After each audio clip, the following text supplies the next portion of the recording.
When we last met, we learned about ethical reasoning tools that we incorporate into our logical decision-making process when analyzing complex ethical situations. However, there are also predictable flaws in our human reasoning that we must be aware of.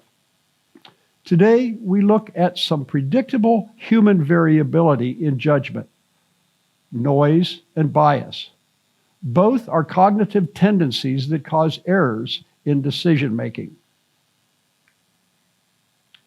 The objectives of this lecture will be to describe the unwanted variability in judgment, known as noise. We'll then look at some examples of noise. We'll describe different types of noise. And then I'll have you make a judgment about a case, and we'll review the psychology of the judgment process you just went through. We'll look at types of bias, often related to noise, and heuristics that cause variability in judgment. And then we'll finally examine methods to mitigate noise and bias in our decision-making. Well, why do we look at these concepts? First of all, we need to be familiar with the effects of noise and bias because they are very pervasive tendencies to make errors in judgment. Another reason that we study these flaws in human judgment is to become aware that there are other actors in technology development that are well aware of and target these psychological weaknesses in human judgment so as to sway our thinking and our behavior. This manipulation is evident in online gaming development, social media advertising and news feeds, recommender algorithms, and beyond. There are two kinds of variability in matters of judgment. As I said, bias and noise. What I want you to understand is that bias is systematic deviation and noise is random scatter. Bias is sexy because it gets all the attention in the literature. Noise is just as problematic. So let's look at a few visuals to get an idea of the difference between noise and bias. Imagine 4 different 5-member teams of shooters at target practice. Team A, Team B, Team C, and Team D. Let's look at how they did. This is Team A, Team B, Team C, and Team D. Team A has no noise and no bias. All hit the target.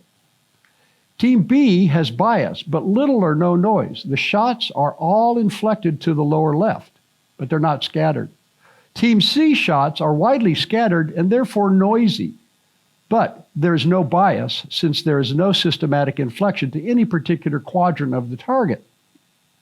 And Team D is both noisy and biased because the shots are inflected to one quadrant of the target and they're randomly scattered. Another example is, I'd like you to think about this question. What is the percent of foreign national students enrolled at Fachhochschule Südwestfalen ZUS campus? Your hypothetical guesses could be 24% or 35, 50, 62. Assume that the average, all your guesses was 44%, but that your estimates spread over a broad range on both sides of the mean. The distribution might look something like this normal curve.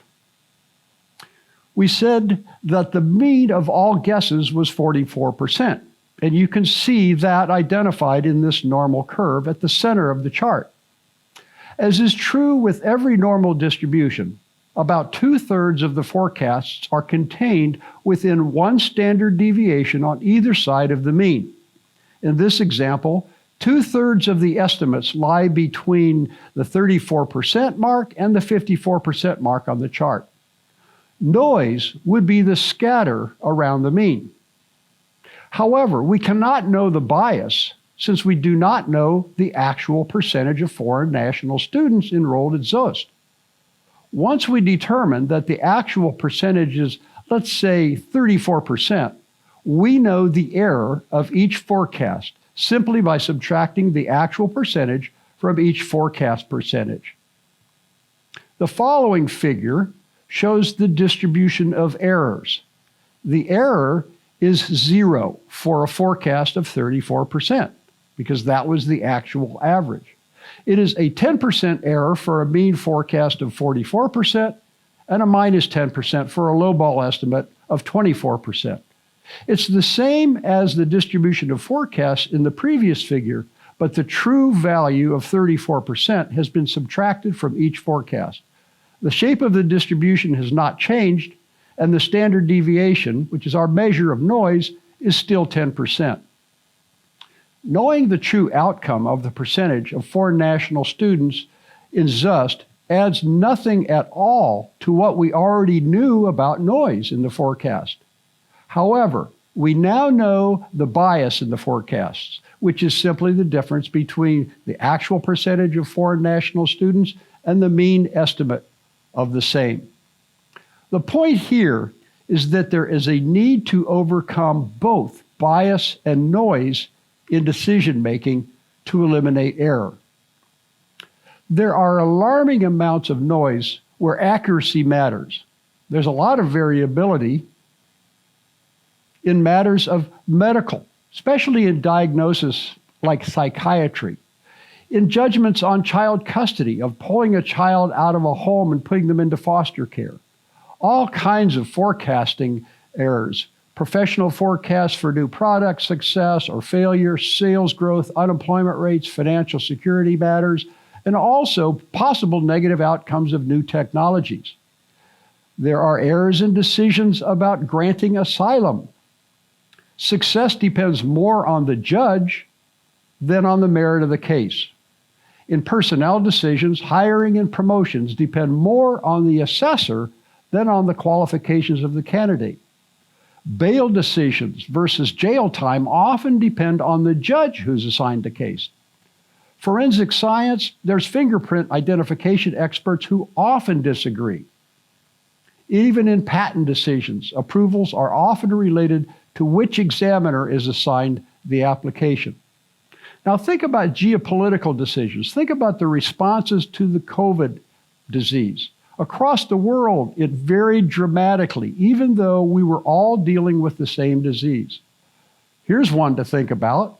What about Putin's threats to go to war with NATO countries if provoked?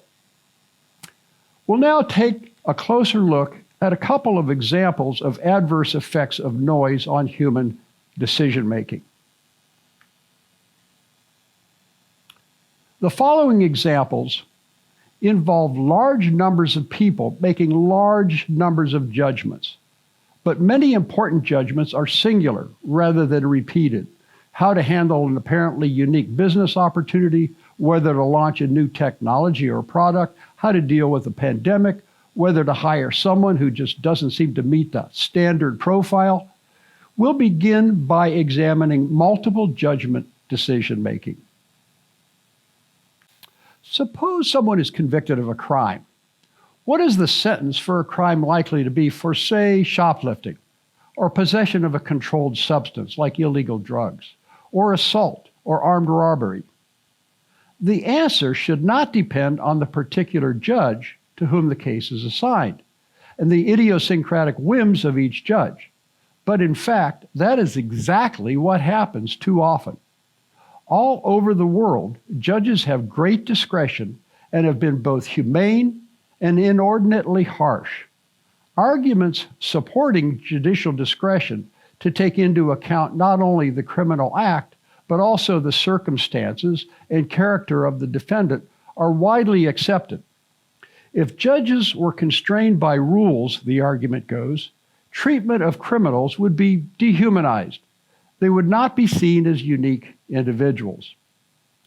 Well, in the 1970s in the United States, universal enthusiasm for judicial discretion started to collapse because of the startling evidence of noise.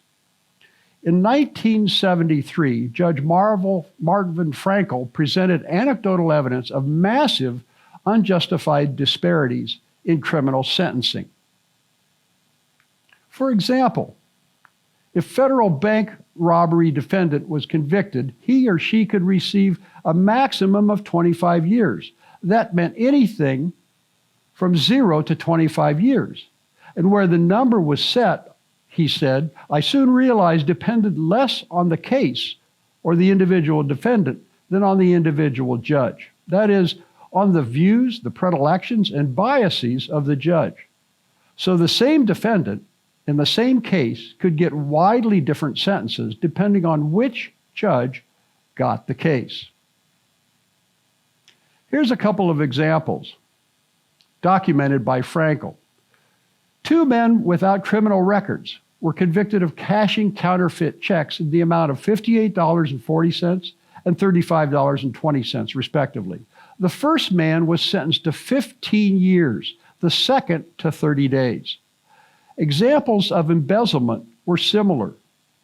One man was sentenced to 117 days, the other to 20 years. Frankel was also concerned about socioeconomic disparities and argued for a detailed profile or checklist of factors that would include, wherever possible, some form of numerical or other objective grading. He argued for a body of impersonal rules applicable across the board, binding judges as well as everyone else. He explicitly argued for the use of computers as an aid toward orderly thought in sentencing. He also recommended the creation of a commission on sentencing. Frankel's book became one of the most influential in the entire history of law, not only in the United States, but throughout the world, because these disparities in sentencing occurred everywhere. Frankel's findings launched a series of studies looking into sentencing practices in the U.S. judicial system. A sentencing study in 1974 focused on 50 judges and asked them to set sentences for defendants in hypothetical cases with identical pre-sentence reports. Findings showed that the absence of consensus was the norm, and disparities in punishments were astounding. For example, a heroin dealer could get from 1 to 10 years, a bank robber from 5 to 18 years. Someone that committed extortion, the difference was 3 years to no fine, up to 20 years, and a $65,000 fine. In 16 of 20 cases, there was no unanimity on whether any jail time was appropriate. In 1977, a similar study found the same massive disparities. A larger 1981 study involving 208 federal judges found the same massive disagreement in punishments, with the mean prison term of 8.5 years, the longest term, a life sentence. Other studies involving millions of decisions found that judges are more likely to grant parole at the beginning of the day, or after a food break, or on nice weather days, or even on defendant's birthday, or after the judge's football team lost a big game. They'd also have a tendency to deny parole to Black or Hispanic defendants. U.S. Congress acted. The Sentencing Reform Act of 1984 was passed, and it established the U.S. Sentencing Commission. Now, under the new rules, judges have to factor in establishing sentences, the crime and the defendant's criminal history. Crimes are assigned to one of 43 offense levels, depending on the seriousness. Criminal history refers to the number and severity of previous convictions. Combined factors of crime and criminal history are subject to narrow range of sentencing, with the top range of the sentence authorized to exceed the bottom only by the greater of either 6 months or 25%. Departures in sentencing were permitted for aggravating or mitigating circumstances, but they must be justified to an appellate court. Guidelines still offered judges considerable room to maneuver, but that was not what Frankel wanted. Now, I'd like you to take a look at the rules numbers 1 through 4. What's happening here? Numeric boundaries, values, simple algorithmic approaches are being established to reduce the variability caused by noise. Several studies occurred after the guidelines, after the rules went into effect and were implemented. In a 1986-87 study, the difference in sentence lengths was only 17%, or 4.9 months. In a 1988-93 study, the difference dropped to 13%. There was a firestorm of criticism on both sides. Some said that the disparities were still too severe. Others argued that the guidelines were unfair because they prohibited judges from taking adequate account of the particulars of the case. They argued that the price of reducing noise was that decisions became unacceptably mechanical. Objections to the guidelines led to the 2005 Supreme Court decision striking down the mandatory nature of the guidelines, making them advisory instead. Harvard Law professor Crystal Yang conducted a study and found that interjudge disparities increased significantly after the 2005 decision. Sentences doubled, especially for African American defendants, compared to white Americans for the same crimes. At the same time, female judges became more lenient than male judges. The same with judges appointed by Democratic presidents.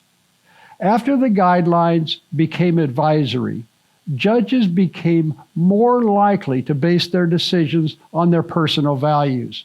After striking down the mandatory sentencing guidelines, the judicial system had returned to law without order.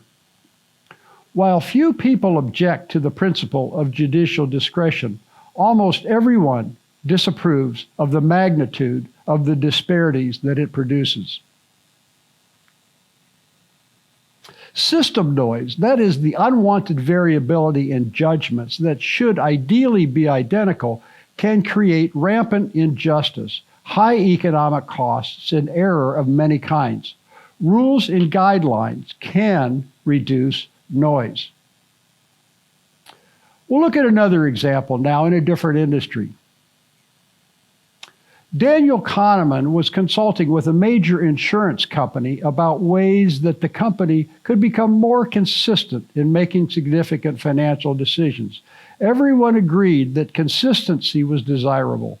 Everyone also agreed that judgments could never be entirely consistent because they're informal and partly subjective. In other words, some noise is inevitable. The company executives did not believe that noise in decision-making in their companies could be a significant problem. But they did agree to a noise audit by Dr. Kahneman and his team. The results surprised them. Underwriters assess risks and assign premiums for insuring against those risks. Claims adjusters forecast the cost of future claims and negotiate with claimants' attorneys in settlement disputes. The exact quote has a significant consequence for the company. A high quote, if accepted, is more advantageous to the company, but such premiums risk losing business to a competitor. Lower premiums, quoted, are more likely to be accepted by the customer, but are less advantageous to the company. There is what they call a Goldilocks price that is just right, neither too high nor too low. There's a good chance that the average judgment of a large group of professionals is not too far from the Goldilocks number. Prices that are significantly higher or lower than this number are costly. This is how the variability of noisy judgments hurts the bottom line. An insurance company claims adjuster is similarly assigned to a claim by, in effect, the next man up, the next in line. The adjuster gathers the facts in the case and provides an estimate of the ultimate cost to the company. The same adjuster then takes charge of the negotiating with the claimant's representative, often an attorney, to ensure that the claimant receives the benefits promised in the policy while also protecting the company from making excessive payments. The early settlement estimate matters because it sets an implicit goal for the adjuster in future negotiations with the claimant. The insurance company is also obligated to reserve the predicted cost of each claim to maintain enough cash to be able to pay for it.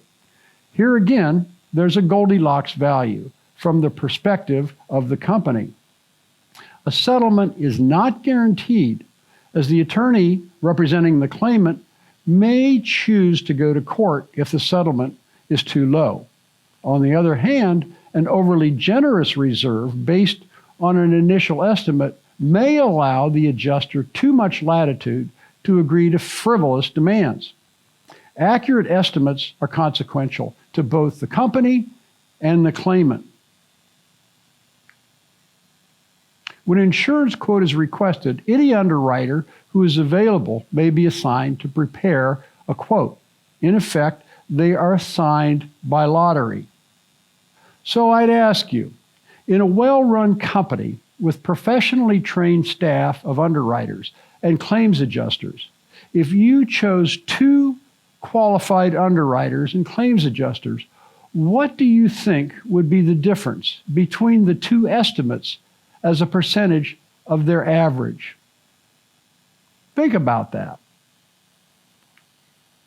In Kahneman's case, executives guessed 10% or less. When 828 CEOs from various industries were asked, the median estimate was again 10%. A 10% difference in a premium, for instance, that one of the 2 underwriters set, let's say a premium of $9,500 while the other quoted $10,450. The difference of $950 is not negligible, but it's tolerable. Kahneman's noise audit found a median difference among underwriters was 55%, about 5 times as large as expected. Using that same premium example of $9,500 for a premium, the other underwriter would quote $14,725, a difference of over $5,000. Very costly. The median ratio difference for claims adjusters was high also at 43%. The executives realized the sheer volume of the problem that noise presented and estimated that the losses to the company, counting both the losses of business from excessive quotes and the losses incurred from underpriced contracts, was in the hundreds of millions of dollars.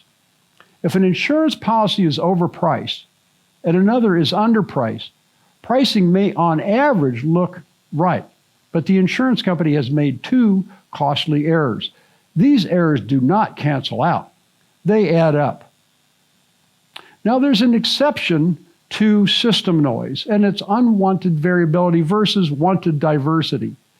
There are always exceptions. So when we consider matters of taste, for example, judging films or wine or art or sports like the Olympic events, judgment variability in these types of endeavors is expected, and the best judgments or predictions will triumph. Noisy decisions in organizations often go unnoticed because they're not tracked. Even when they are tracked and calculated through noisy audits, such as performed by Dr. Kahneman's team, these disparities are often surprising to managers and professionals who make the judgments. Often an attitude of optimism pervades, such that these conclusions are never applied to them personally. Professionals develop confidence and over-optimism in their abilities to make accurate judgments by, first of all, assuming others see the world the same way that they do, experiencing others agreeing with them about some judgments, sharing a common language and set of rules about different considerations that matter in their judgments, and simply by making judgments. The illusion of agreement, also called the false consensus effect, happens when people see their own behavioral choices and judgments as relatively common and appropriate to existing circumstances. In other words, they assume that their personal qualities, their characteristics, beliefs, and actions are relatively widespread to the general population. We operate under the wrong assumption that another expert would produce a similar judgment. But in systems where variability in judgment is not desirable, system noise can be a problem. In terms of technology judgments, noise can adversely affect probability estimates about possible outcomes that new technologies might have on stakeholder groups in society. Think about a typical tech developer and how likely they might be to expect consensus agreement with their own opinions. This is the illusion of agreement. Wherever there is judgment, there is noise, and more of it than we can think of. So let's look at the types of noise. We use the term system noise for the noise observed in organizations that employ interchangeable professionals to make decisions, such as physicians in an emergency room, judges imposing criminal sentences, and underwriters in an insurance company. This is the case for many types of judgments. In other words, multiple judgments about recurring or similarly recurring situations. For example, insurance underwriters are just about any type of forecasting will make these kinds of judgments. System noise can be divided into level noise, pattern noise, occasion noise, and scale noise.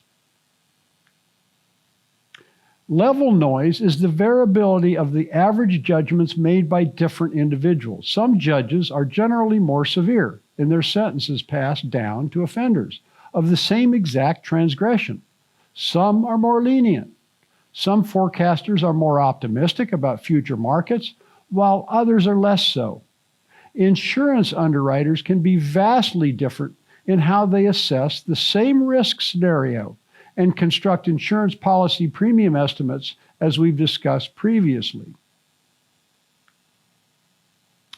Pattern noise is the most dominant type of system noise. It involves differing perceptions about the importance or gravity of different cases or situations. In other words, which cases rank higher in importance or gravity? Pattern noise results from interactions between people's assessments and the categories they're assessing. For example, one judge may be harsher than average in general, but relatively more lenient towards white-collar criminals. Another may be inclined to punish lightly, but more severely when the offender is a recidivist, which is a repeat offender. A third may be close to the average, but sympathetic when the offender is merely an accomplice, or tough when the victim is an older person. One judge may think that cases involving driving under the influence of drugs or alcohol are much more egregious than, say, attempted petty theft. As Daniel Kahneman quoted in his book on noise, the main source of pattern noise is stable. It is the difference in the personal idiosyncratic responses of judges to the same case. The subtle differences among people are often enjoyable and interesting, but the differences become problematic when professionals operate within a system that assumes consistency. Pattern noise, however, also has a dynamic and transient component called occasion noise. Research has shown, for example, that judges can sometimes be more lenient in sentencing transgressors for the same crimes at different times of day. Physicians can prescribe more opioids in the afternoon. These variations in judgment are attributable not to individual biases, but rather to noise.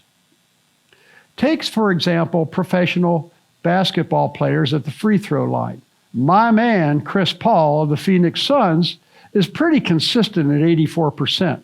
Of course, there are better shooters like Steph Curry at 92%, or now retired head coach Steve Nash at 90%. What is it that causes them to sometimes go into a shooting slump and miss several shots that they should otherwise make? What precludes them from hitting the 100% mark? There are many sources of occasion noise in performance and in judgment. Mood, for example, emotion and stress, fatigue, and other physical factors. Weather, time of day, hunger, other external factors. Order of case engagement. Most professionals who make multiple judgments of similar cases, like judges, loan officers, and baseball umpires, lean towards restoring a form of balance after a streak or a series of decisions that go in the same direction. They're more likely to decide the opposite direction than would be strictly justified. As a result, errors and unfairness are inevitable. Asylum judges in the United States, for instance, are 19% less likely to grant asylum to an applicant when the previous two cases were approved. A person might be approved for a loan if the previous two applicants were denied, but the same person might have been rejected if the previous two applications had been granted. This behavior reflects a cognitive bias known as the gambler's fallacy. We tend to underestimate the likelihood that streaks will occur by chance. In essence, occasion noise means that your judgment depends on what mood you're in, what cases you've been discussed, and even what the weather is. You're not the same person at all times. Scale noise involves different uses that people make of the same scales. Take a look at the top example. On a scale of 1 to 10, rate your level of satisfaction with whatever they want you to rate. The problem is that one person may have a completely different interpretation of what a 7, for example, means than another person. While the second scale here is somewhat better because it presents some description of what the different numeric points mean, there can still be differences between how people interpret the meanings. For example, 5 equals greatly satisfied and 4 equals somewhat satisfied. What's the difference between greatly and somewhat? Different people can have profoundly different interpretations of the two meanings. Response scales are a pervasive source of noise. People may differ in their judgments, not because they disagree on the substance, but because they use the scale in different ways. Ambiguity in wording of scales is a general problem. Judgments that are expressed in such phrases as in these scales are inevitably noisy because they are interpreted differently by both scale designers and users. Now, there's an exception to unwanted variability. It's easy to define and measure when interchangeable professionals make decisions in similar cases. It's much harder to identify noise in singular decisions. There's no direct way to observe the presence of noise in singular decisions. Yet singular decisions are not free from the factors that produce noise in the recurrent decisions. If we think counterfactually, we know for sure that noise is there. Noise inherent in decision makers and in the decision-making process implies that the singular decision could have been different. For an exercise in counterfactual thinking, consider the vast variability in judgments made in different countries during the COVID-19 pandemic. Even when the virus hit them roughly at the same time, and in a similar manner, there were wide differences in responses. This variation provides clear evidence of noise in different countries' decision-making. But had the virus struck only a single country, we wouldn't have observed any variability. But our inability to observe variability would not make the decision less noisy. Now let's look at how groups can amplify noise. Cascades. The sequence of judges, like generic judges, speaking their choices in a situation, for example, discussing a candidate to hire, can determine the outcome of the group decision, even though some judges might disagree. Think about 5 people in a large office deciding whom to hire for an important position. The first speaker might make an enthusiastic case for one candidate, and the second speaker, if not enthusiastic about a different candidate, might just go along with the first speaker if the first speaker is respected. The third speaker, even though he or she may be in favor of a different candidate, after hearing the first two speakers endorse one particular candidate in apparent agreement, is also prone to go along with the first two, because he or she may think that both of the first two speakers have evidence for their enthusiasm. Unless the remaining two judges believe that their own information is really better than those who preceded them, they will also likely follow the lead of the preceding three judges. The trick is that the first speaker's initial judgment has started a process by which several people are led to participate in a cascade, leading the group to opt for one candidate that others who did not voice their opinions may not honestly support. This is an information cascade.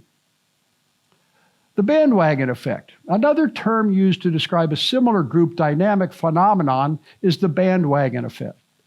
Confident vocalizers, whether informed or not, are influencers that can instigate the adverse decision effect. In the previous example of the room of judges deciding upon a candidate to hire, it's not uncommon for the most self-confident individual to speak first, and quite confidently, even forcefully. This tactic can impose strong social pressure on others in the group to go along and not wish to challenge or confront the forceful speaker. In essence, others get on the bandwagon of agreement with the forceful, self-confident speaker. This can happen even if the forceful speaker is not the first speaker. Group polarization. Open deliberation can also have the effect of increasing noise. After people talk with one another, they typically end up at a more extreme point in line with their original inclinations. The explanations for group polarization are, in turn, similar to explanations for cascade effects. If group members are listening to one another, they will shift in the direction of their dominant tendency, rendering the group more confident and more extreme. And if people care about their reputation within the deliberating group, they will shift in the direction of their dominant tendency, which will produce polarization. The potential dependence of outcomes on the judgments of a few individuals, those who speak first or who have the largest influence, should be especially worrisome. Level noise and pattern noise can make a difference between the opinions of group members, larger than they should be. Therefore, it's important to manage deliberating groups in a way that is likely to reduce noise, not to amplify it. Now, there are mathematical methods to measure noise over large numbers of judgments through the use of noise audits, but we'll not be covering that methodology in this course. Instead, our objective is to develop an awareness of the occurrence of noise and related biases, and then examine how we can reduce noise and biases in our own judgments. Now we'll look at the experience of judgment, of making a judgment. Judgment can be described as measurement in which the instrument is the human mind, and accuracy is the goal, not to impress, not to take a stand, or to persuade. Judgment is not a synonym for thinking. Judgment is a conclusion that can be summarized in a word or phrase. Judgment, like measurement, refers both to the mental activity of making a judgment and to its product. Although accuracy is the goal, perfection is never achieved in scientific measurement or judgment. There's always some error. Now, we will now undertake making a judgment about a personnel matter, and the case, based on the case of Michael Gombardi. You will be able to access this document on your site to read it and study it. We'll end our presentation today at that point. So what you're doing is you're evaluating a candidate for a position of chief executive in a moderately successful regional financial firm that faces increasing competition. You're asked to assess the probability that the following candidate will be successful after 2 years on the job. Successful is defined simply as the candidate having kept the CEO job at the end of 2 years. You're to express the probability on a scale of from 0 to 100. 0, no way, 100, certain. Michael Gombardi is 37 years old. He's had several positions since he graduated from Harvard Business School 12 years ago. Early on, he was founder and investor in 2 startups that failed without attracting much financial support. He then joined a large insurance company and quickly rose to the position of regional chief operating officer for Europe. In the post, he initiated and managed an important improvement in the timely resolution of claims. He was described by colleagues and subordinates as effective, but also domineering and abrasive, and there was significant turnover of executives during his tenure. Colleagues and subordinates also attest to his integrity and willingness to take responsibility for failures. For the last 2 years, he served as CEO of a medium-sized financial company that was initially at risk of failing. He stabilized the company, where he is considered successful, though difficult to work with. He has indicated an interest in moving on. Human resources specialists who interviewed him a few years ago gave him superior grades for creativity and energy, but also described him as arrogant and sometimes tyrannical. Now, recall that Michael is a candidate for a CEO position in a regional financial firm that is moderately successful and that faces increasing competition. What is the probability that Michael, if hired, will still be in the job after 2 years? Decide on a specific number in the range of from 0 to 100. Write that number down so you can refer to it later. We'll pick up on the next lecture and we'll discuss what you went through in this judgment, and we'll continue on the finishing of the noise bias lecture.